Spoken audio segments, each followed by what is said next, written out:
Season 4 of How We Win is here. For the past 4 years, we've been making history in critical elections all over the country.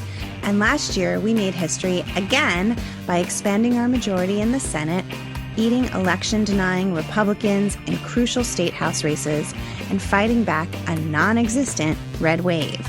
But the MAGA Republicans who plotted and pardoned the attempted overthrow of our government now control the House, thanks to gerrymandered maps and repressive anti-voter laws. And the chaotic spectacle we've already seen shows us just how far they will go to seize power, dismantle our government, and take away our freedoms. So, the official podcast of The Persistence is back with Season 4. There's so much more important work ahead of us to fight for equity, justice, and our very democracy itself. We'll take you behind the lines and inside the rooms where it happens with strategy and inspiration from progressive changemakers all over the country. And we'll dig deep into the weekly news that matters most and what you can do about it with messaging and communications expert, co-founder of Way to Win, and our new co-host, Jennifer Fernandez-Ancona. So join Steve and I every Wednesday for your weekly dose of inspiration, action, and hope. I'm Steve Pearson. And I'm Jennifer Fernandez-Ancona. And this is How We Win.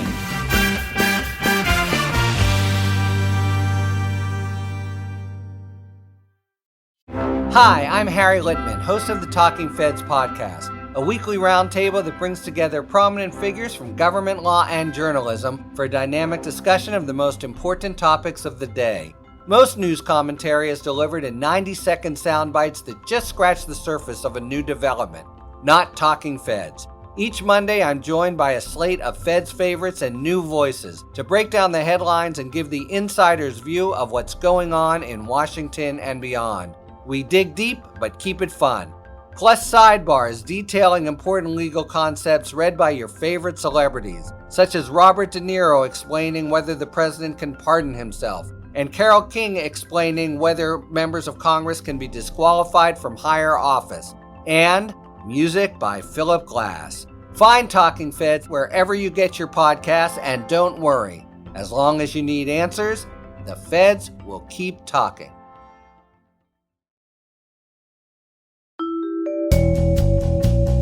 So Renato, do you still have your own podcast? Yeah, it's complicated. What's so complicated about a podcast? That's the name of the podcast, remember? Oh! Will you still be exploring topics that help us understand the week's news?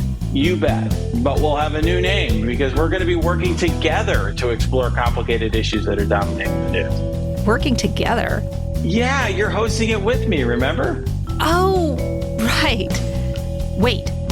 Does that mean our podcast is going to have a steam mop segment? Let's not get carried away.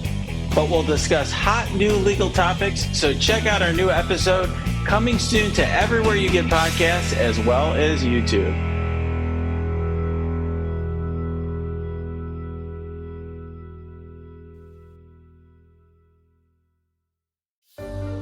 I signed an order appointing Jack Smith. And nobody knows you. And those who say Jack is a fanatic. Mr. Smith is a veteran career prosecutor. Wait, what law have I broken? The events leading up to and on January 6th, classified documents and other presidential records. You understand what prison is? Send me to jail.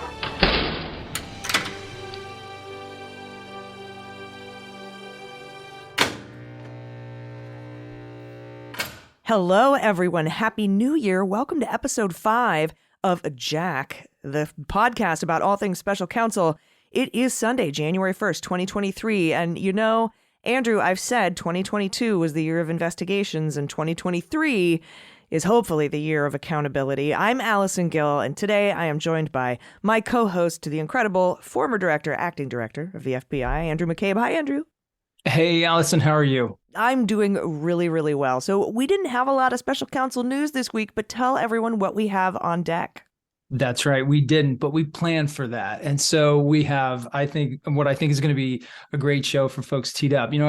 I feel like in all of the time I spent working in the FBI, every case is a story. And as a case agent or a supervisor or, further on up you go up the chain, you have to understand so many different stories and carry all the stories of these cases around in your head. And the best way for me to do that was always to understand like the people involved in the case, to understand where they came from, what their deal was, what their background, their bio was. And so that's what we're trying to do with Jack Smith for all of our listeners today. So we're going to go through where he comes from, very briefly on where he grew up, his education, and then the major career stops that he's made in different places like in U.S. attorneys' offices and the Department of Justice, and of course his work overseas. We're going to talk about cases that he's worked, some cases that notable cases that he's won, some notable cases that he lost along the way, and what maybe he learned from those experiences that will impact or tell us something about how he thinks about his current responsibilities. Yeah, and I remember we did this early on in the Mueller, She Wrote episode. There was so much news that was coming out. We didn't start the first episode until after the Rick Gates and Manafort indictments hit, but right around week 17, we were able to get into a biopod, if you will, of the man himself. And we have a very great surprise for everybody. A little bit later in the show, we are going to hear the actual voice of Jack Smith in some closing arguments at the Hague during one of the trials that he was involved with, overseeing there. And we'll talk a little bit about that case because that is news. That is something that just recently happened. That's absolutely right. Just about, a week and a half ago.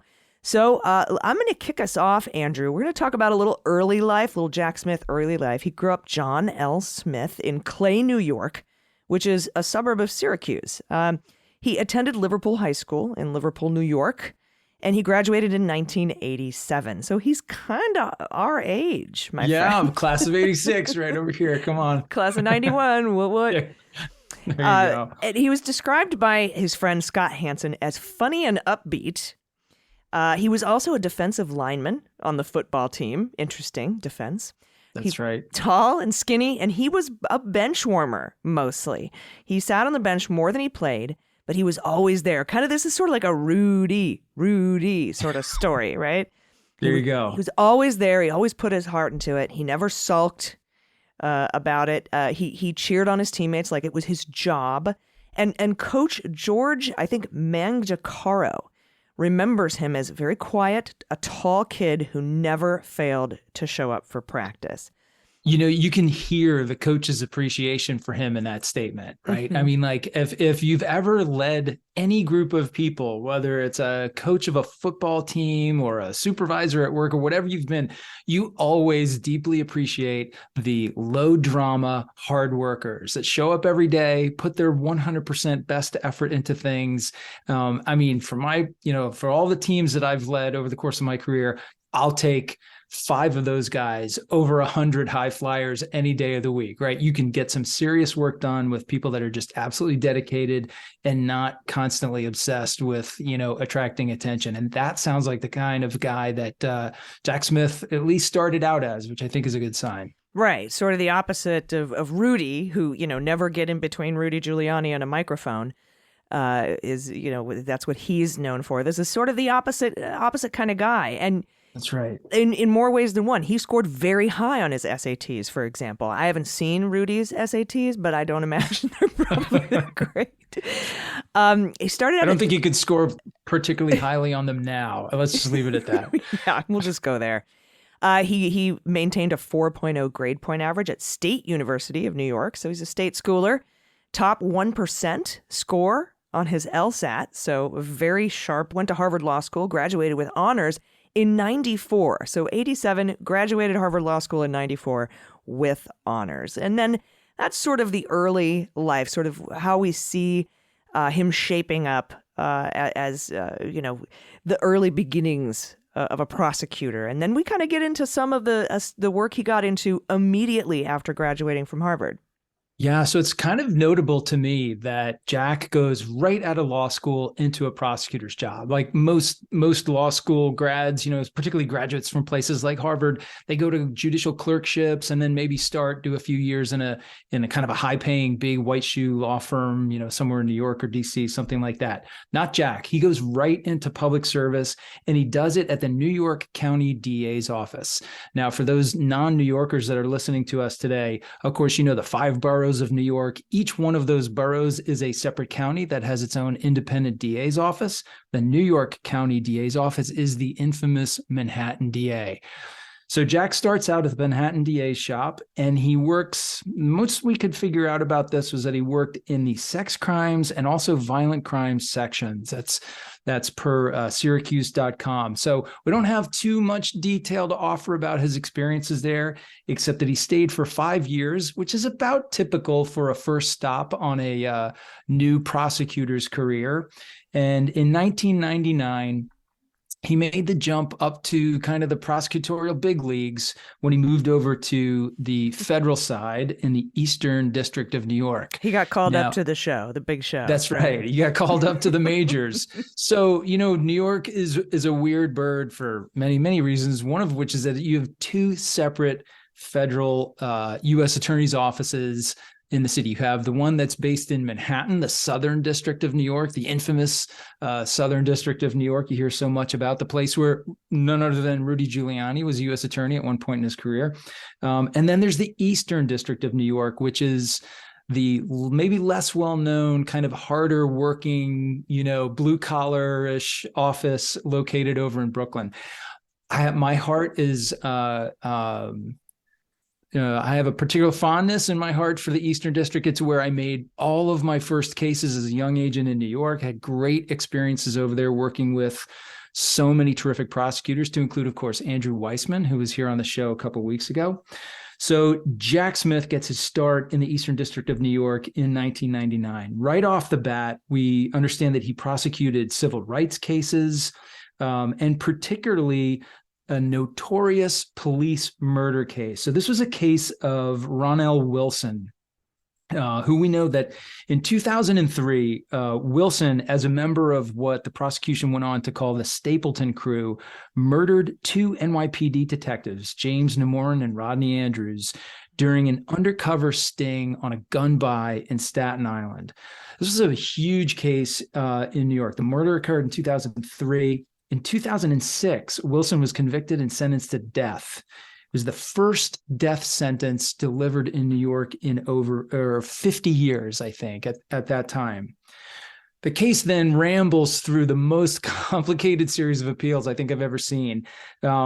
Initially, on appeal, the death sentence is thrown out because the appellate court objected to a jury instruction that was given in which they referred to Wilson as being unremorseful because he neglected to speak on his own behalf at his sentencing, which was considered to be an impermissible statement to the jury. In 2013, the death penalty is reinstated after a resentencing by a new jury. And then finally in 2016, it is eliminated again because Wilson is judged to be mentally handicapped. So kind of a crazy history to that case, but for our purposes, really interesting one because it's a super high profile case. The media coverage of criminal cases in New York it's unbelievably intense. And so right off the bat, Jack Smith has this kind of foundational experience in a high profile homicide case that literally everybody is reading about on the front page of the paper every day during trial, I'm sure. Mo Foderman, who worked with Jack Smith at the Eastern District, described him as, and I quote, "one of the best trial lawyers I have ever seen. A phenomenal investigator, gets to the true facts." I love this. Mo also describes him as, quote, "literally insane about cycling and triathlons." So as a devoted cyclist and triathlete myself, I can totally appreciate that. So Jack goes on to serve as the chief of criminal litigation and the deputy chief of the criminal division in the Eastern District, where he supervised about 100 criminal prosecutors. in cases involving violent crimes, gang crimes, white collar cases, financial fraud, and also public corruption. So that's like everything that January 6th has to offer right there. Totally right. You're going right from the basic violent crimes all the way up to the crazy, hard to prove white collar. Yeah, we have violent crimes. We have gang crimes with the Proud Boys and the Oath Keepers. We have white collar crimes going all the way up to like Eastman and Clark and everything that happened at the DOJ. Financial fraud. We have the Save America PAC investigation and the Sidney Powell PAC investigation and public corruption. I mean, that's obvious. So that I thought that was interesting too. And I also wonder a little bit about prosecuting that case with the murder of the two police, if what his personal thoughts were about that, and if there's any like sort of transference to January 6th with that and the cops that were endangered by the incitation of the insurrection, and how these earlier cases, and we'll talk about this more later in the show, might inform his zeal, I guess. Yeah, totally. I mean, I know from my own experiences as an agent in New York, I made mistakes, right, on my first cases. We all do.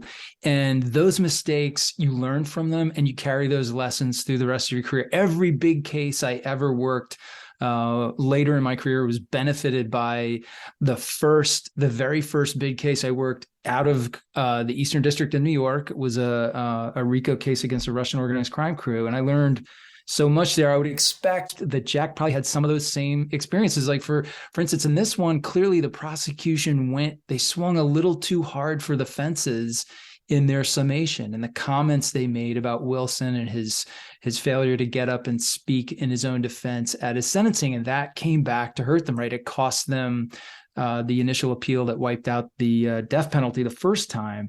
So, you wonder if experiences like that have kind of caused him to like think twice before you go for the dramatic flourish in front of the jury, and maybe, take a more measured kind of evidence-based tone in all your approaches. So, we're speculating, but it's interesting stuff to talk about. Jack's partner on the Wilson case is a prosecutor named Colleen Kavanaugh. And recently, Colleen said about Jack, quote, "There is no mystery here. He's a hardworking, smart person who knows how to move cases. That's who he is. He comes in and he gets things done." Yeah, and that feels like kind of what we've been hearing in the media about his disposition. He's a closer, right? He comes in and gets things done.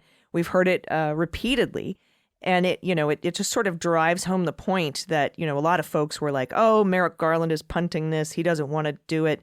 He's going to hand it over to somebody else." And a lot of folks were worried that he was handing it off to have the case, wind down. And I just don't see that at all. I just don't see you bringing in Jack Smith to close a case. It just doesn't make sense to me. I totally agree. And you and I have discussed this from the beginning. I don't think you bring in a special counsel at all to deliver a declination. I mean, that's you could do that on your own, right? Yeah, I've talked about this on the Daily Beans. I said, look, if Merrick Garland were truly out to protect Trump, as some people are accusing him of doing, very simple solution for him to do that. You whip up an Office of Legal Counsel memo saying why this isn't prosecutable.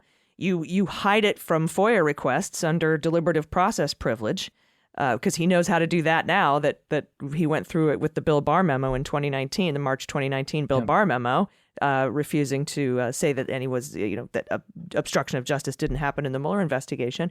And you file it away, and it goes away and it disappears, and you don't have to say anything about it because the Department of Justice isn't bound by any regulations to report declination decisions for prosecutions. That's how you make this disappear. If you wanted to make this disappear, you don't hire a special counsel who's kind of known for bringing prosecutions and being a closer to wind it down and cover things up and brush it under the rug. It's just, that doesn't seem. Of course, Andrew, all of this is speculative, but that just makes absolutely no sense.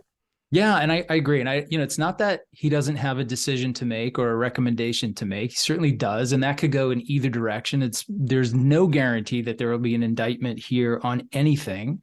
But I think the fact that you bring in a guy like Jack Smith, who has a history of stepping in and putting in objective evaluation on ongoing cases and making decisions about what to push forward and what to let go, that says, hey, the ball is still in the air and we are pushing this thing and we're going to see where the facts land. So yeah, this is less about all right, Jack, you come in and close the case, or you come in and indict, and it's more about you come in and make the decisions, because exactly. I need to insulate myself politically because now I am an appointee of the opponent of the person that we're investigating.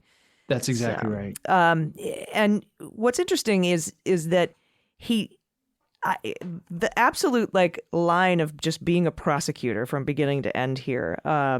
We go ahead now to 2008 when he was in the office of the prosecutor of the International Criminal Court. That's The Hague. And he was investigations coordinator from 2008 to 2010, according to the New York Times. He oversaw investigations of government officials, militia members, wanted for war crimes, crimes against humanity, and genocide. And Andrew, that's an interesting choice to go from working at the DA's office in Manhattan to working at the Eastern District of New York to then go work at the ICC. Totally. So we talked about the choice to go right from Harvard Law School into the Manhattan DA's office. Now here we see another really bold choice.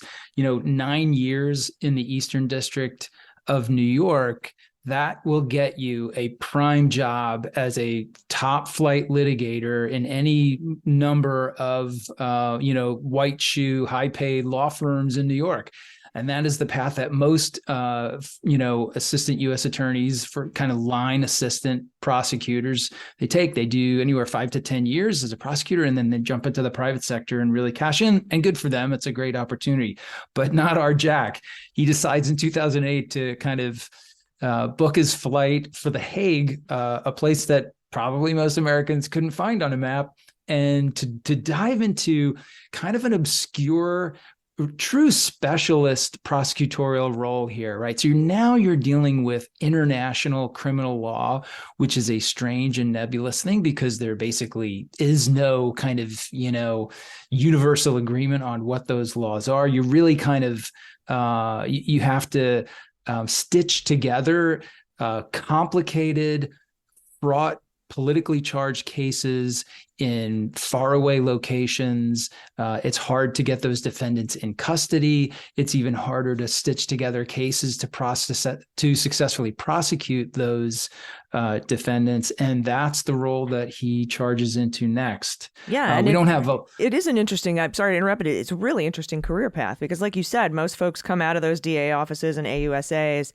as AUSAs in the federal offices into a private firm. And then you've got all this private firm experience, which you then take with you to a Department of Justice job. That's right. That's right. That's the typical path, right? Or U.S. attorney up to there. And so he's like, no, I'm gonna take a quick detour over here to the ICC, learn an entirely new set of laws that have to be applied because all of his experience so far is in the American criminal judicial system, and so now he's in the international courts and learning that whole entirely different set of law.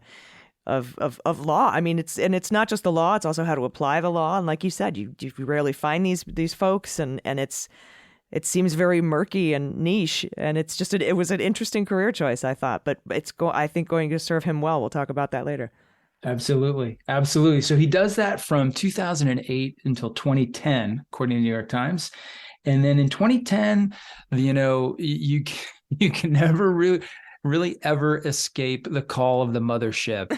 It's no different in DOJ than it is at FBI. And when you're out in the field, living the good life and the phone rings and somebody tells you it's time to come back to headquarters. So it looks like Jack Smith got one of those calls in 2010, likely from Laney Brewer, who was at the time, he was the acting attorney general for the criminal division. And Jack decides to end his European sojourn and head back to D.C. to be the head of DOJ's public integrity section, which insiders routinely refer to as PIN. Public integrity is the place that basically oversees all of the political corruption cases and kind of fraud cases by people serving in positions of public trust around the country. It's a very high pressure place to work. The cases are impactful, they are high profile, and of course they're political by definition, right? So each case is kind of buffeted by very strong opinions for and against, much like the case that Jack is currently working on. So in 2010, he rolls into Penn. Now, at the time, Penn is really on shaky ground. The department and the FBI had suffered a kind of a bitter defeat in the investigation and prosecution of former Senator Ted Stevens, Republican of Alaska. We could do a whole episode on the Ted Stevens cases and all the problems that were there. But essentially, Stevens was prosecuted, and I believe his convictions were vacated on appeal. There were all kinds of problems in the investigation and with the case agents and the informants and relationships between them. And there were serious issues. In addition to having the case thrown, I'm pretty sure the prosecutors got reprimanded by the judge. But this was like stuff that was happening right before he got to Penn, right? That's right. Yeah. That's right. So he arrives, and they're still kind of like trying to get their feet back underneath them. And so Jack's first few months at Penn were spent basically reviewing all of the major investigations and cases that they had going in Penn at that time. And in many of those cases, our man Smith decides to issue essentially declination letters, close the cases, and eliminate the prosecutions of some pretty notable figures on the Hill. So here's a few of the names of folks whose cases were dismissed by Jack Smith not long after he arrived at Penn. So Senator John Ensign of Nevada, who was a Republican, Representative Tom DeLay of Texas, another Republican, Representative Jerry Lewis of California, another Republican, Representative Alan B. Mollahan of West Virginia, a Democrat, and Representative Don Young of Alaska, a Republican who coincidentally just died last year. So he came in and sort of closed all those cases based on reading into what the prosecutors had built before he got there. And I guess I'm assuming was like, we don't, these aren't cases we can win. There were problems maybe in the investigations and prosecutions. And I feel like, Andrew, what that says to me is that if he steps in here and reviews and is read in on all the cases on January 6th, insurrection, obstruction, finances, and of course the documents case, that if he looks over these and doesn't just start dismissing cases, I feel that says that the Department of Justice up to this point has put together good cases and done good work or solid work, or at least work enough to build potential cases on or potential prosecutions on, because he seems to me like the kind of guy where if he doesn't feel like they have the case or the work hasn't been done, up to snuff to obtain and maintain convictions upon appeal, that he isn't going to let them sort of go forward. And it reminds me, Andrew, of Matt Graves when he arrived at the D.C. U.S. Attorney's Office, because I think he came in November or so of 2021. And before he was there was a guy named Mike Sherwin. And I think we've talked a little bit about Mike effing Sherwin as my nickname for him. We'll just leave it at that.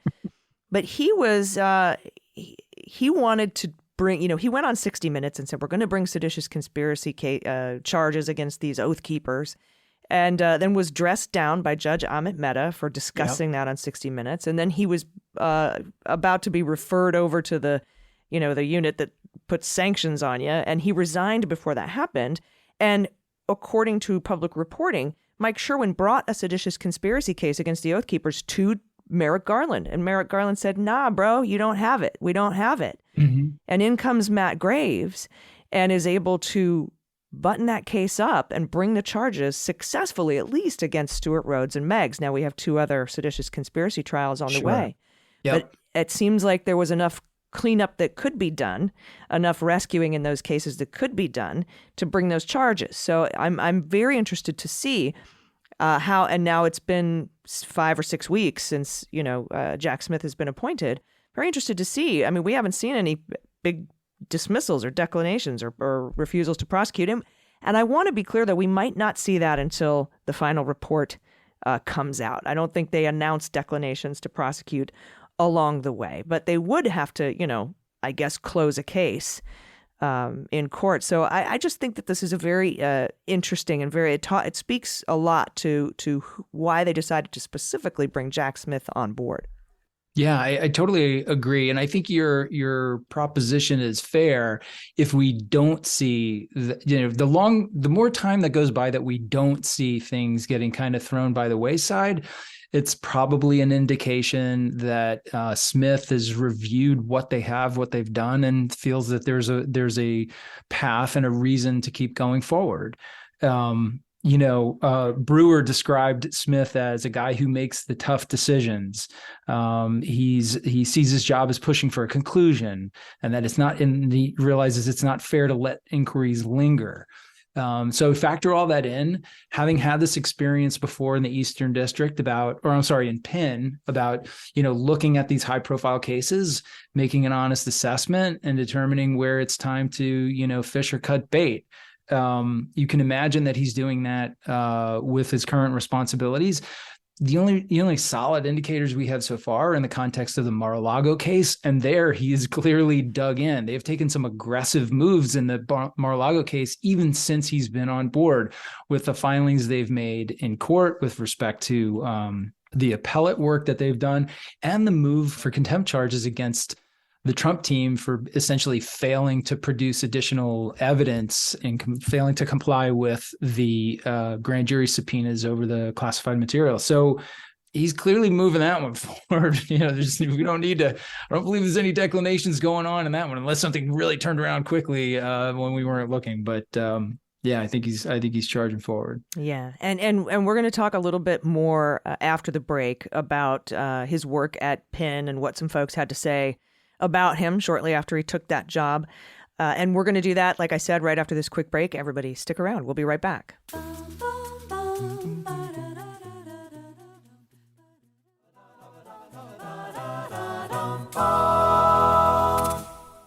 Okay, we are back and resuming our march through Jack Smith's career and some of the more notable cases, things that he said along the way, and of course, lessons he may have learned from some of these notable cases. When we last spoke, Jack had gotten his feet underneath him at Penn, conducted some reviews of ongoing cases. During that period, and shortly after taking the job, Smith told the AP that he saw his role as serving people like he grew up with in Central New York. And I quote, "They pay their taxes, they follow the rules, and they expect their public officials to do the same." That is a great quote from a prosecutor. Standard, for the love of God and country, I'm going to hold people accountable. So it's exactly kind of what you would hope to see from a guy in that position. Lanny Brewer, who we mentioned before, recruited Jack to come back to Penn, has described him as a terrific prosecutor with a real sense of fairness. Brewer went on to say, if you're going to have a special prosecutor, you want him to be fearless but fair and not going to be intimidated and not overly bureaucratic. That's Jack. He's all these things. How do you think that differs from Mueller, or does it? I think it's similar in the most substantial ways, right? So I know Mueller to be certainly fearless and fair. I think his performance as special counsel is certainly a testament to his fairness. Maybe he was more fair than a lot of people would have liked him to have been. Overly bureaucratic, that's a tougher call. Yeah, I was going to say Mueller strikes me as a little more bureaucratic. Mm-hmm, mm-hmm. Look, he's an older school guy, right? He comes from a very different history, different path, certainly through this country and through his military service and his time developing as an early lawyer and some of his experiences. So, I don't know Jack Smith personally. I do know Mueller personally. If I had to take a guess, I think Jack Smith is a little bit more modern, right? Maybe a little bit more aggressive, a little bit more willing to kind of, land in a new place on some of these issues, whereas Mueller is very much a servant of precedent. Yeah, he sort of went out of his way to err on the side of caution, I think. I think Mueller did. Yeah. And I think the New York Times said of Jack that he has another very important thing, going back to the politicization of the Department of Justice. They say Jack is not political at all. He is straight down the middle. Now, we've heard some arguments from the right wing, from the MAGA camp, that he is, and I have to say, this reminds me of what happened to you. Just, straight down the middle, but then in comes Trump and says, yes, but your wife did this, and your daughter is this way, and, just throwing everything he can think to sort of politicize it himself, right? To make it him the victim, and to say, you're coming after me because of my political stances. And it's like, well, if your political stances are crimes, then yes, we are coming after you for your political stances. Yeah, that's right. So, and it's really dispiriting to see the rest of that community on the conservative side, the Republican side, is just kind of aping those same tactics and doing it now, of course, targeting Jack Smith and his wife. Like, there is absolutely not a single piece of evidence that would point to a history of making political decisions in his career. We've looked at it, and we are looking at it today as closely as anybody has. And so if you can't say anything political about him, the next best thing you can do is try to defame his wife. It's a disgusting tactic, and you're right. It's one that Jill and I had to suffer through as well. But at the end of the day, it doesn't hold any water whatsoever. Public corruption cases are, by definition, political, but that doesn't mean that the decisions in those cases and the decisions to open cases and pursue investigations are politically driven.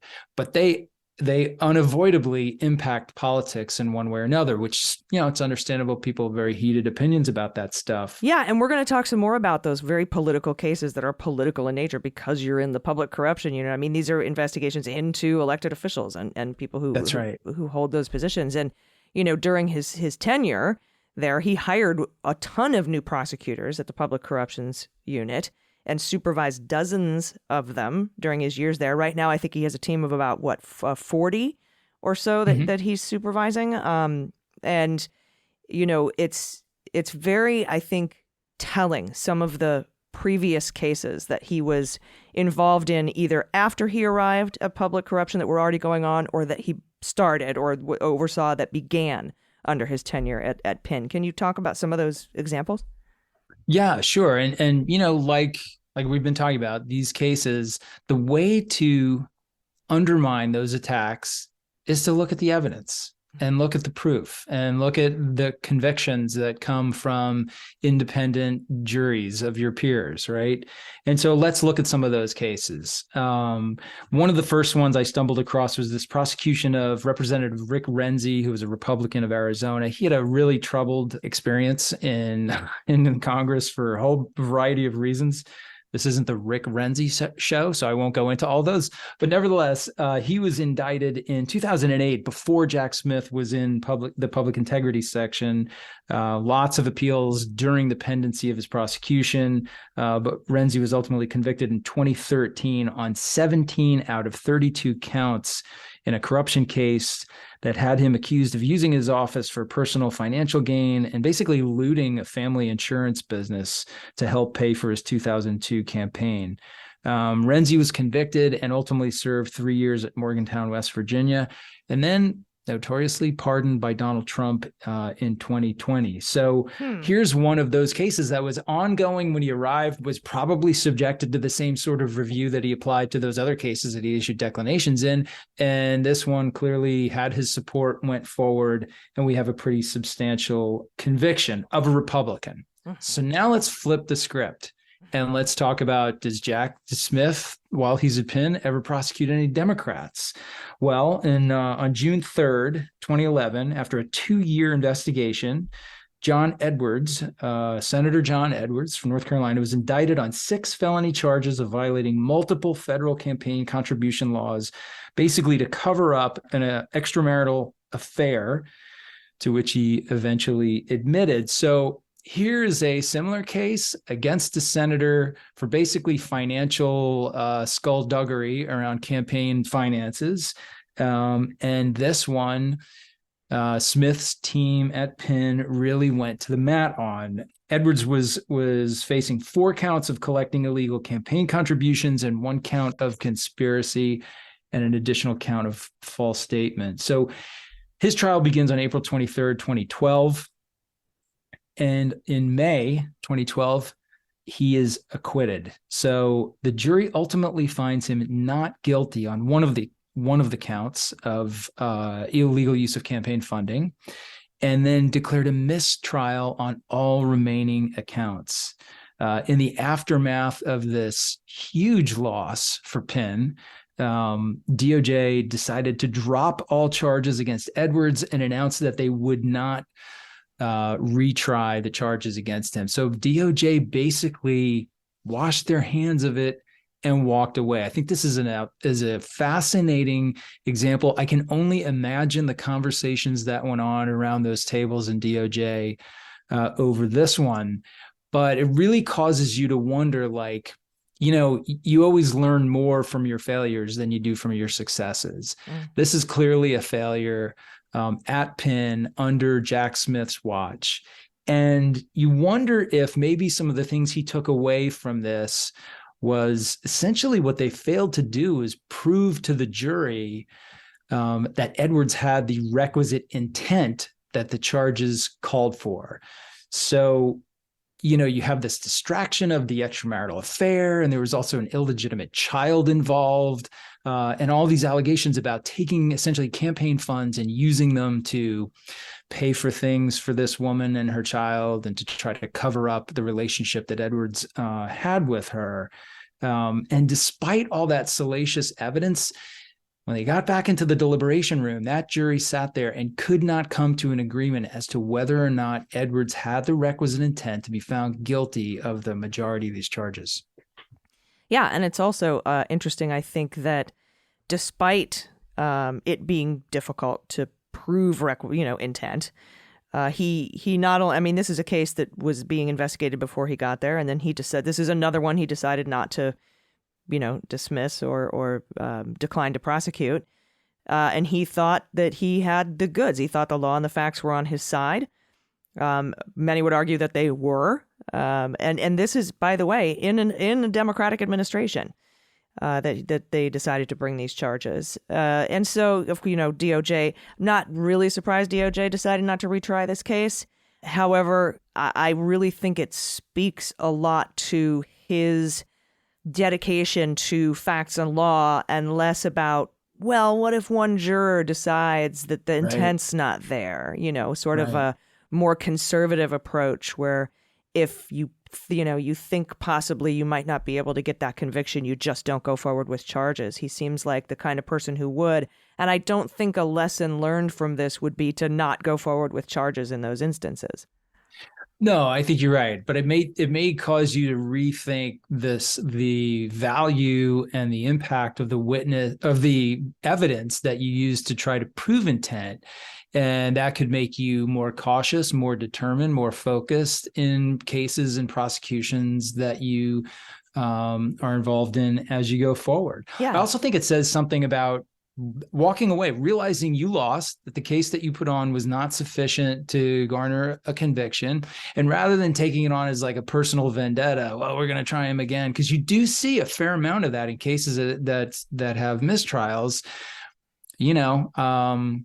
I'm sure Smith and his supervisors, his superiors at the department said, no, this is it. We got the message, and this thing is over. It's time to pick ourselves up, dust ourselves off, and start all over again, I guess. Yeah, and here's, now I know what I need next time to prove that intent, which is going to come up in these prosecutions or potential prosecutions of Trump and his allies with regard to both January 6th and the documents case. There's going to need to be, for some of the charges, that you're going to have to prove some intent. And you know that very well from midterm exam.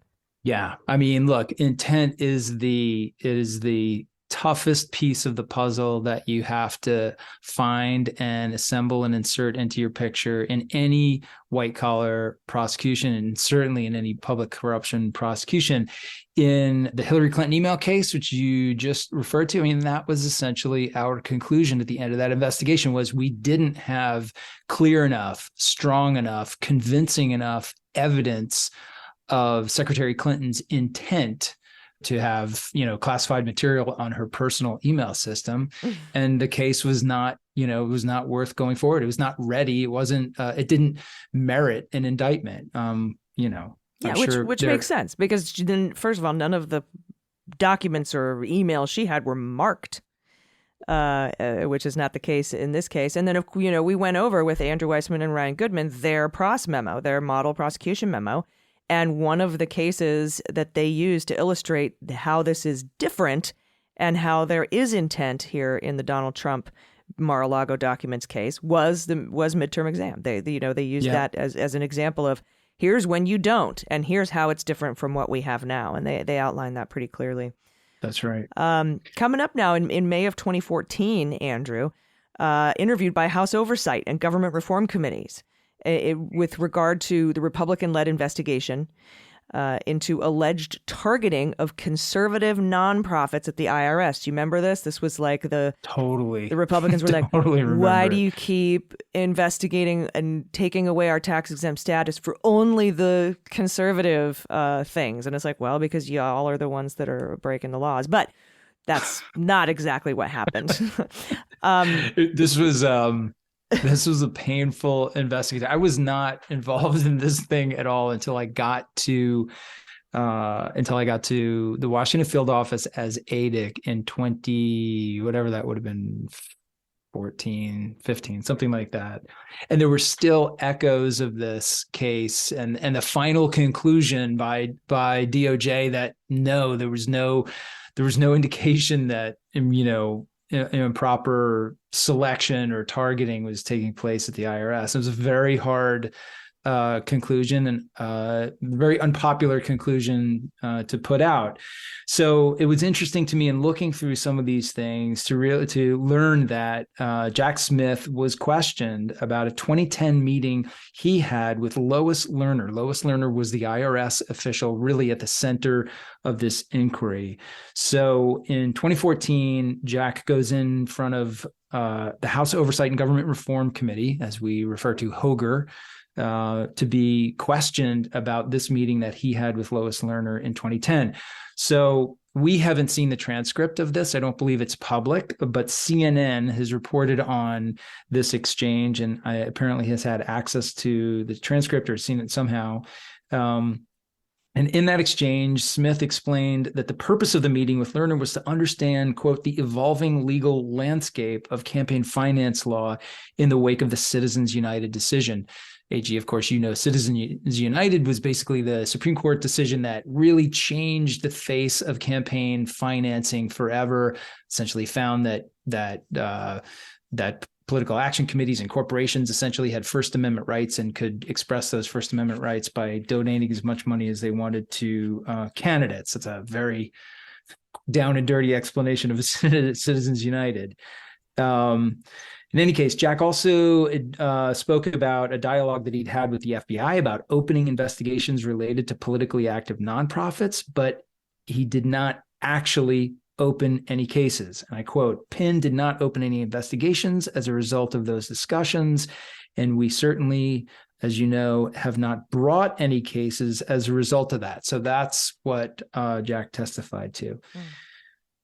Yeah, it kind of reminds me of the Carter Page whining that continues to go on. Oh, you changed the email, the Klein Smith guy, and you were spying on the Trump campaign. You were going after Carter Page, blah, blah, blah, 17 problems with your FISA warrant, et cetera. It's like, we didn't prosecute the guy. And I know that that's not the ultimate sort of bellwether as to whether or not it was a good idea to do whatever had to be done. But you and I and listeners of this program generally know what that FISA warrant was about.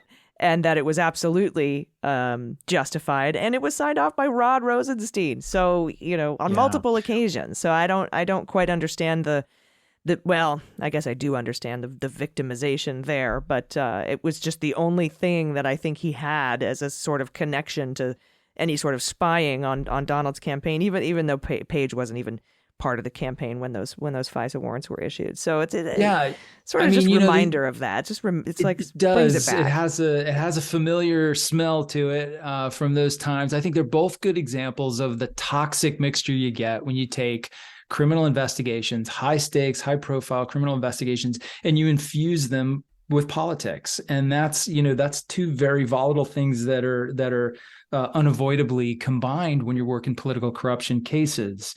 In this case, Smith finds himself right in the center of the political fight that's being, quite frankly, manipulated and by conservatives for their own political reasons. Of course, same thing that happened with the facts around the Carter Page FISA. But I'm sure it was an uncomfortable place to be. Having been there many times myself, I understand the pressure that comes along with that. For us and for our listeners' purposes, it's kind of a good thing. Like, this guy has been in the fire, and he's gotten the call from the Hill to come up here right away. We want to yell at you publicly about something. He's gone up, done the testimony, defended his position. In fact, he concluded his statement to the committee by absolutely denying that anyone at the department was pressuring the IRS to do anything, and went on to say, quote, "Anybody who knows me would never even consider asking me to do such a thing." So he's been in the crucible. He's gone through the pressure and the fire on the Hill. Those experiences will serve him well with the cases he's dealing with now. Yeah. And one of the other public corruption, one of the PIN cases that he was involved with, eventually ended up at the Supreme Court. And this is kind of like stood out to me as, what if something that happens now ends up at the Supreme Court through a series of appeals? And basically, this is the prosecution of former Virginia Governor Bob McDonnell. He was indicted in the Eastern District of Virginia on 14 counts related to accepting more than $135,000 in gifts.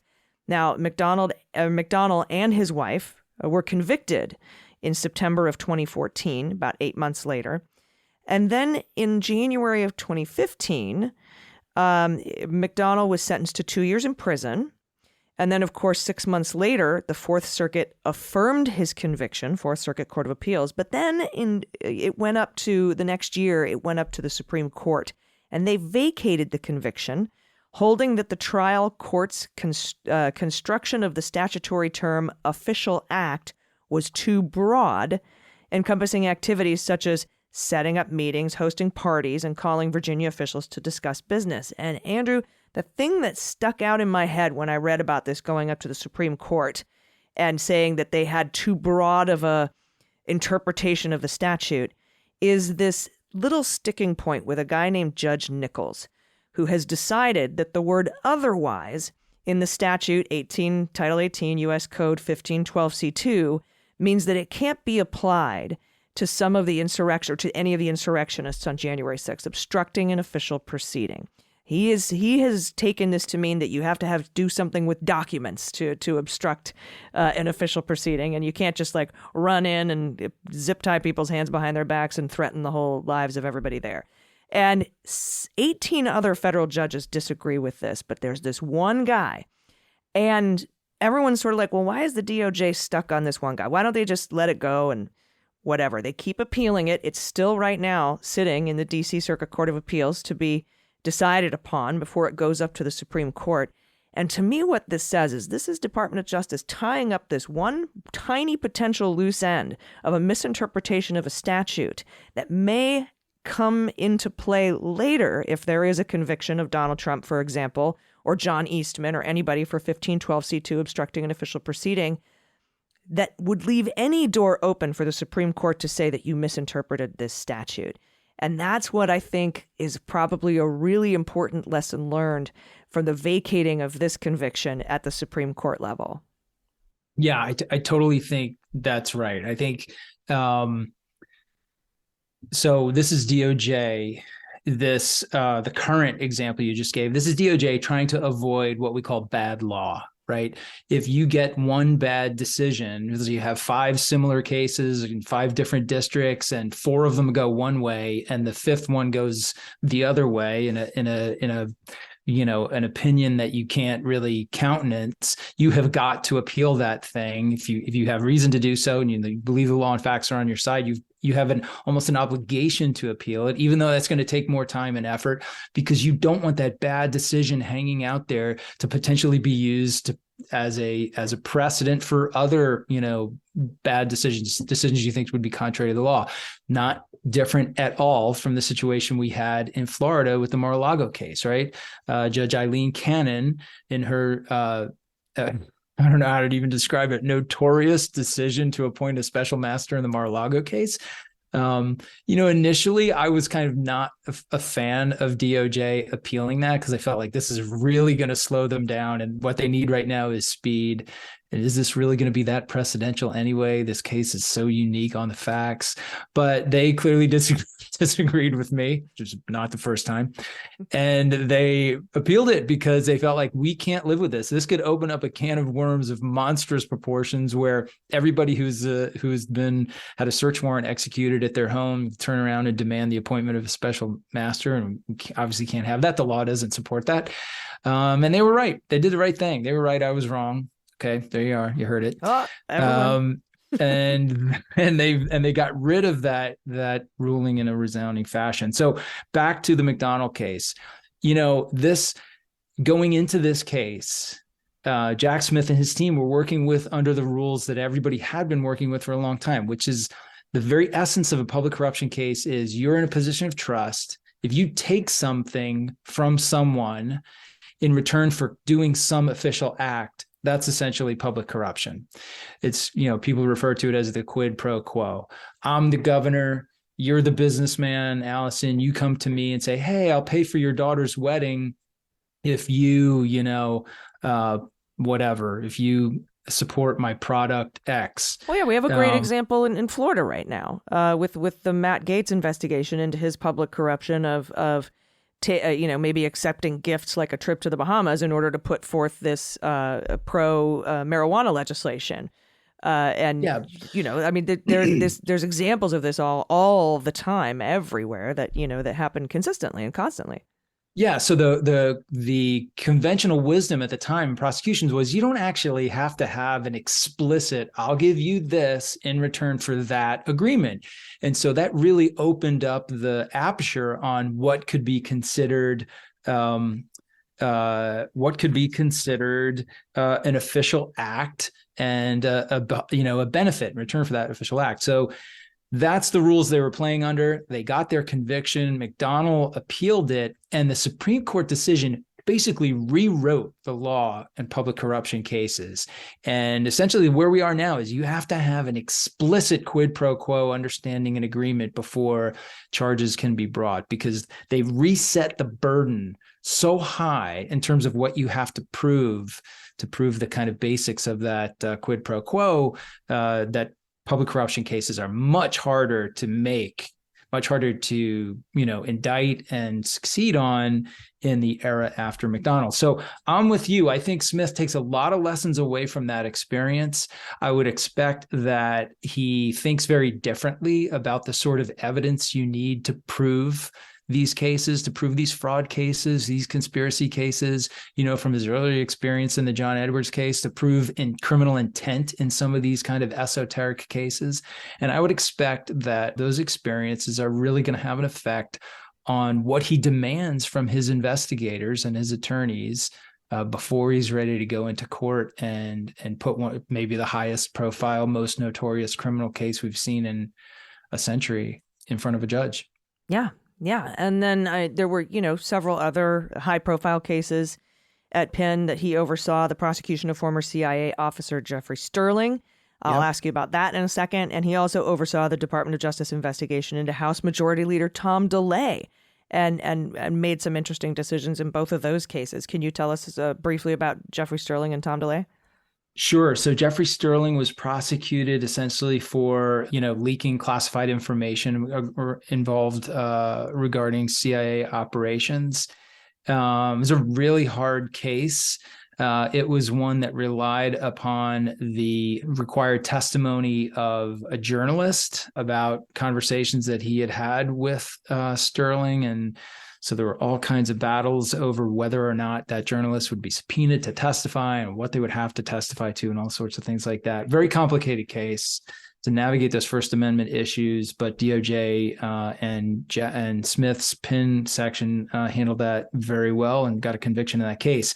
On the delay investigation, that was one of the ones that we talked about earlier, where Jack Smith came in, reviewed it, and just decided there is not enough here to go along with. And I think people on both sides of the House, well, certainly on the Republican side, were really impressed with his kind of unbiased approach to the case. One Republican source telling CNN that Jack Smith made a, quote, just decision to decline prosecution. So, hopefully a little bit of that credibility rolls with him.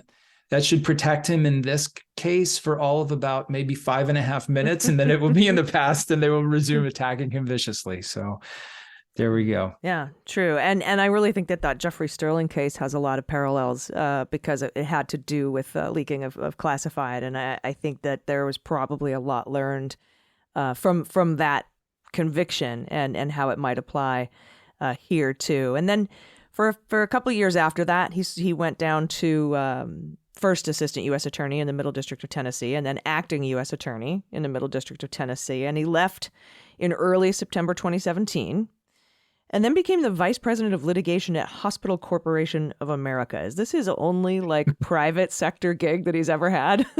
That one makes no sense to me at all.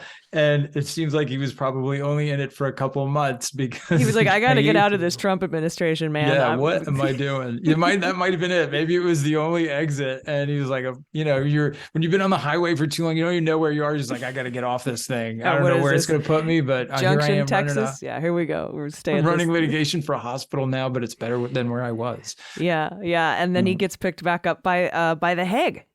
Right? That's right. Yeah. That's right.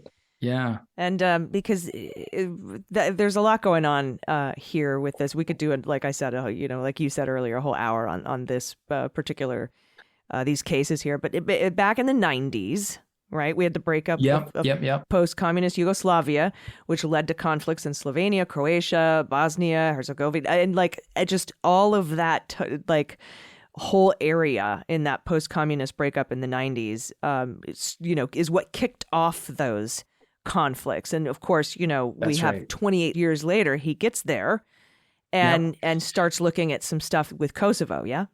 That's right. So, during those wars in the 90s, atrocities committed on many different sides.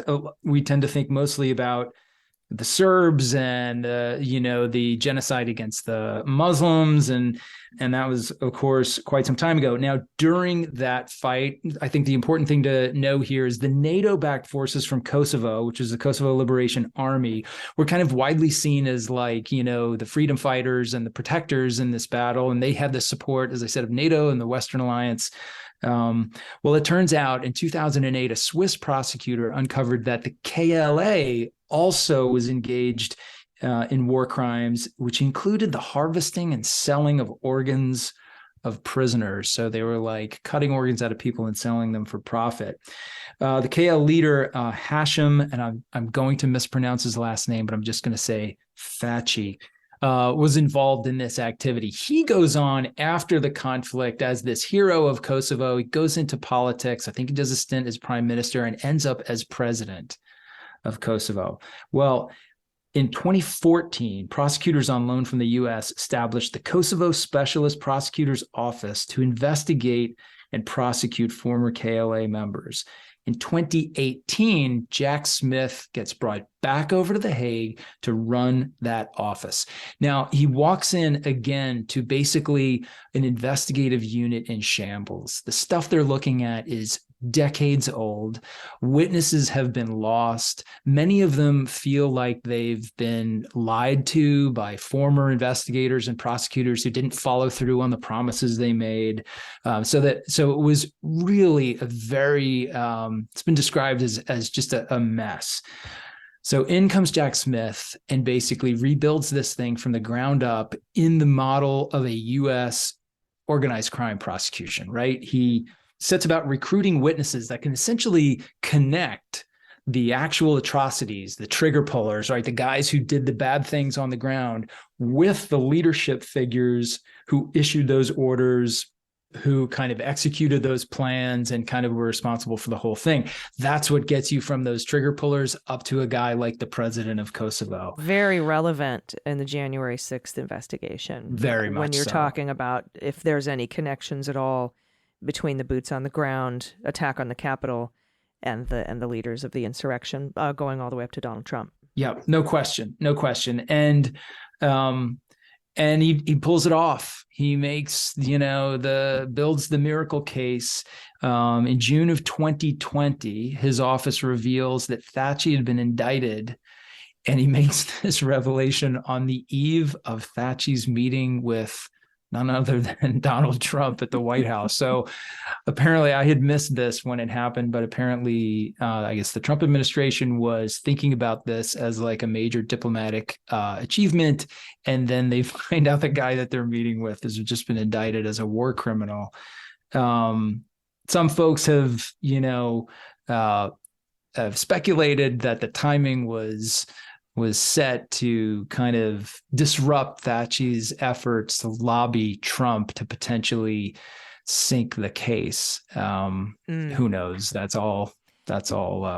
I think speculation at this point. But nevertheless, it's a pretty safe speculation. I mean, how many they tried to lobby the Hulk Bank to get that dropped? They tried to lobby the Venezuelan coup thing to get dropped. Rudy Benchkowski, all these guys were involved in all that. IMDb, what was it? One MDB and all those other cases. So this is not new business in Washington. But as you reminded me just before the show, we had some, Smith had some notable success in The Hague just before taking the special counsel gig.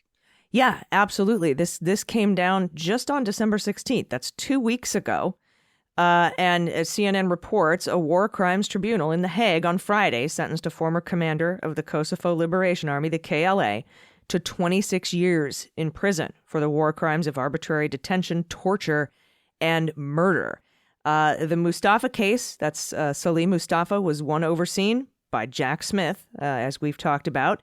The panel of judges in the tribunal found Mustafa guilty of crimes that occurred in 1999 in a village in Kosovo, used by a base by the KLA unit that Mustafa led during the conflict with Serbian government forces. This is the first war crimes verdict in the Kosovo tribunal, and it was 26 years. And actually, you know what? I promised a little bit earlier in the show that we had some tape of Jack Smith. I believe this is him in his closing argument, or at least in part of the closing arguments or the summation. I'm not sure what they call it in the ICC.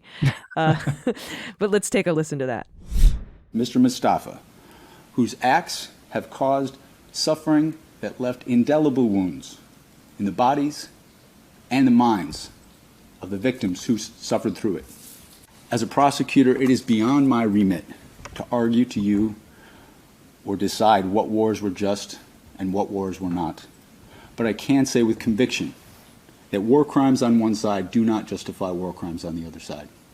Mr. Gucciardi and Mr. Haridinaj are vocal opponents of this institution, denigrating anyone who would recognize or cooperate with the Kosovo Specialist Chambers or the Specialist Prosecutor's Office as spies, collaborators, and traitors who betrayed their fellow countrymen. So, 26-year conviction, successful conviction in his last moments at The Hague. That's right. Yeah, and that 26-year conviction came a month after he was appointed a special counsel. Now, here we are, and he's still leaving ripples behind him of successful prosecutions during his time at The Hague. Yeah, this, as his colleagues said, this is a guy who gets things done.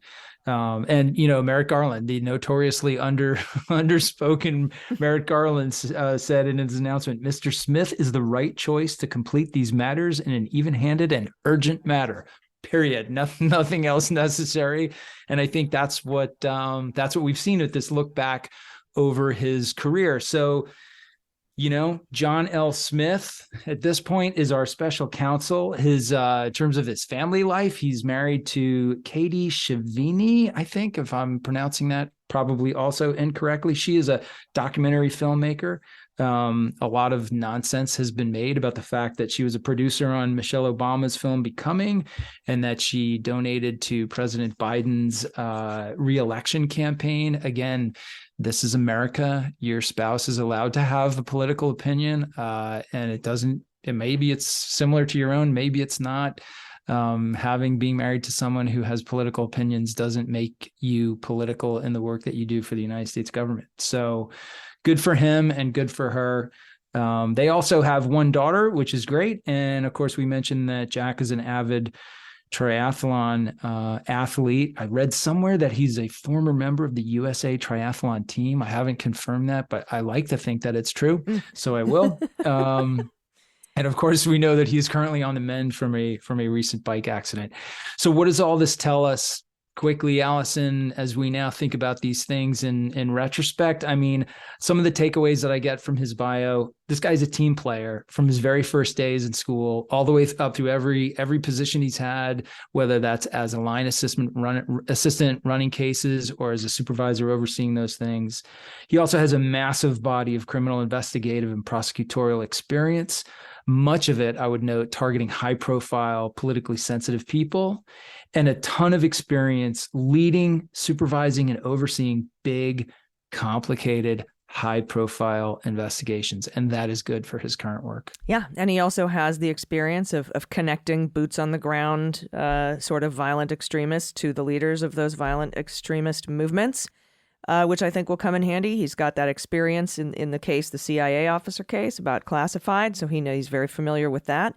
And I mean, just prosecutor from stem to stern, just prosecutor. He's got so much experience prosecuting cases and in trial, not only here but abroad, for various levels of people.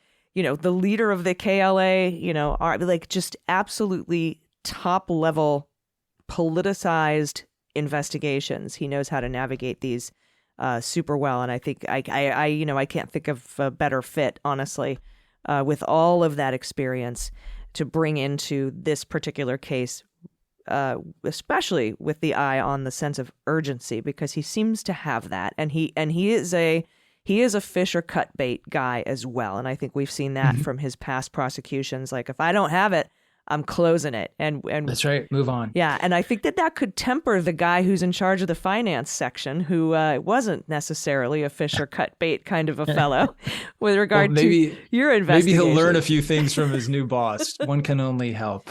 Yeah. So, yeah, I agree with you. I think he's an incredibly great candidate for this role, incredibly well placed. And now, Jack Smith, let's see what you got.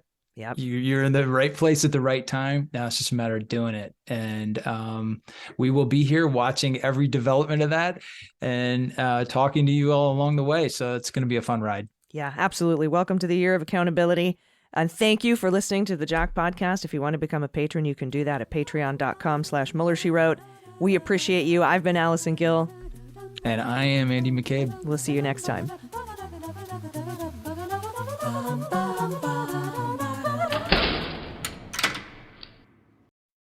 They Might Be Giants have been on the road for too long. Too long. And They Might Be Giants aren't even sorry. Not even sorry. And audiences like the shows too much. Too much. And now They Might Be Giants are playing their breakthrough album, Flood. All of it. And they still have time for other songs. They're fooling around. Who can stop They Might Be Giants and their liberal rock agenda? Who? No one. This ad was paid for with somebody else's money.